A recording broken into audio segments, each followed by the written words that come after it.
Kryeministri Edi Rama vijon të nxjisë përplasje me Albin Kurtin, këtë herë në një skenë ndërkombëtare. Nga Londra, ku sot mbahet takimi i radhës për procesin e Berlinit, Rama ka goditur drejt për drejt qeverinë e Kosovës dhe qëndrimet e saj ndaj dialogut me Serbinë, duke folur në panelin e organizuar nga Chatham House me temën Ballkani Perëndimor dhe Bashkimi Evropian. Rama deklaroi: Kosova duhet të harrojë Serbinë dhe të përmbush pikat e dialogut të ndërmjetësuar nga Bashkimi Evropian, pavarësisht qëndrimit të Serbisë. Ata duhet t'ia lënë Serbisë topin në fushë dhe Evropës ta marrë përsipër çështjen me Serbinë, pa u kthyer kjo në një problem fajsimi. Kryeministri shtoi mëtej se territori i Kosovës është i përcaktuar dhe i njohur ndërkombëtarisht, duke theksuar se nuk sheh asnjë problem territorial mes Kosovës dhe fqinjve.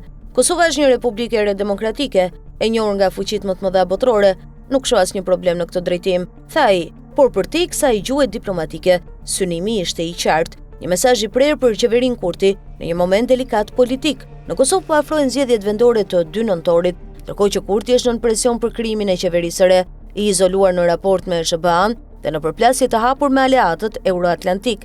Tensionet u ndezën që javën e parë, kur u organizua një protestë masive në mbështetje të UÇK-s, një lëvizje që u lexua si goditje direkte ndaj Kurtit. Protesta, që nisi si reagim ndaj akuzave të Hagës për krimet e luftës, u përdor nga lobimet e afërta me opozitën në Kosovë dhe grupe afër Ramës për thelluar sulmin ndaj Kurtit.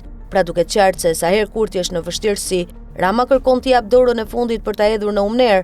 Këtë ka bërë gjithmonë, sa herë që Kosova ka qenë në vështirësi, Rama kurrë nuk e ka ndihmuar, por ka sulmuar Kurtin.